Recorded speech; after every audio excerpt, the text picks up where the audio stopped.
যুদ্ধ করবে কি? টয়লেট নিয়েই মহা দুশ্চিন্তায় আমেরিকা।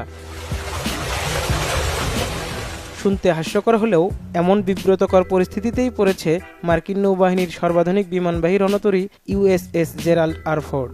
সামাজিক যোগাযোগ মাধ্যমে একে উপহাস করে নাম দেওয়া হয়েছে টয়লেট যুদ্ধ।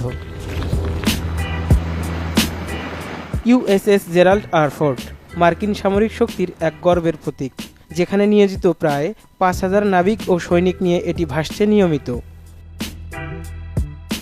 বিশাল জনবল নিয়ে ভাসতে থাকা এই দৈত্যাকার জাহাজে এখন সচল টয়লেটের সংখ্যা খুবই নগণ্য। অবস্থা এতটাই বেগতিক যে এক একজনকে শৌচাগার ব্যবহারের জন্য দাঁড়িয়ে থাকতে হচ্ছে ৪৫ মিনিট পর্যন্ত। যখন নাবিকদের দাঁড়ানোর কথা যুদ্ধের প্রস্তুতিতে আর মাথায় থাকার কথা যুদ্ধের চিন্তা, সেখানে তারা দাঁড়াচ্ছেন টয়লেটের লাইনে আর চিন্তা করছেন কখন ভেতরে ঢুকতে পারবেন। আর এই ঘটনাই অনেকটা প্রমাণ করে যুক্তরাষ্ট্র কতটা আকস্মিকভাবে ইরান আক্রমণ করে বসে। কারণ জাহাজটির অত্যাধুনিক পয়ঃনিষ্কাশন ব্যবস্থায় বড় ধরনের ত্রুটি দেখা দেয় গত জানুয়ারিতে। তখন বলা হয়েছিল রণতরীটি সাগরে থাকা অবস্থাতেই এর বর্জ্য নিষ্কাশন নালাগুলো বারবার বন্ধ হয়ে যাচ্ছে। এর ভ্যাকুয়াম সিস্টেম এতটাই জটিল, ডকইয়ার্ডে না ভাড়া পর্যন্ত মেরামত করা সম্ভব নয়। কিন্তু ইরানে যুদ্ধাবস্থা তৈরি হওয়ায় নৌবাহিনীর সবচেয়ে বড় এই যুদ্ধজাহাজ ডকইয়ার্ডে না গিয়ে মধ্যপ্রাচ্যের দিকে রওনা দেয়, যার ফলে টয়লেটের ত্রুটিও সারানো হয়নি এবং এখন তা জটিল আকার ধারণ করেছে। তবে মার্কিন নৌবাহিনী অবশ্য দাবি করেছে টয়লেটের এই সমস্যার কারণে তাদের যুদ্ধ প্রস্তুতি বা সক্ষমতায় কোনো প্রভাব পড়বে না। কিন্তু যুক্তরাষ্ট্রের চিন্তা এখন জাহাজে থাকা নাবিকদের নিয়ে, কারণ দীর্ঘদিন ধরে সাগরে থাকা আর অনাকাঙ্ক্ষিত এই টয়লেট সমস্যা নিয়ে নাবিকদের মনোবল এখন তলানিতে। এমন এক মানসিকতা নিয়ে যুদ্ধের জন্য সম্পূর্ণ প্রস্তুত থাকা একটা মানসিক যুদ্ধই বটে। এ খবর প্রকাশের পর সামাজিক যোগাযোগ মাধ্যমে নানা আলোচনা ও ব্যঙ্গাত্মক মন্তব্য ছড়িয়ে পড়েছে।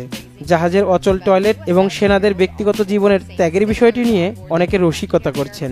একই সঙ্গে মধ্যপ্রাচ্যে যুক্তরাষ্ট্রের দীর্ঘমেয়াদী সামরিক অবস্থান নিয়েও নেটিজেনরা বিভিন্ন প্রশ্ন তুলছেন।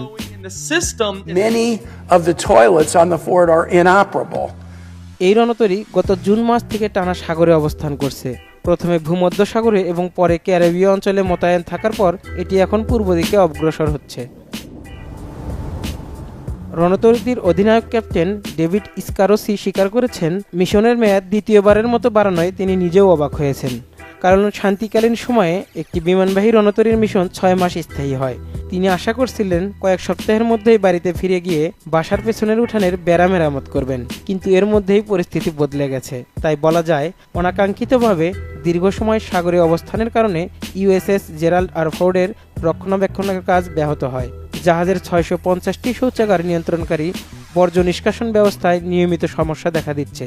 আর এই ত্রুটি সারানোর জন্য গড়ে প্রতিদিন অন্তত একবার প্রকৌশলীকে ডাকতে হচ্ছে।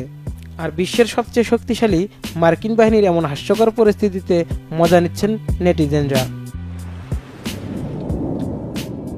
হোসাইন আশু, চ্যানেল 24।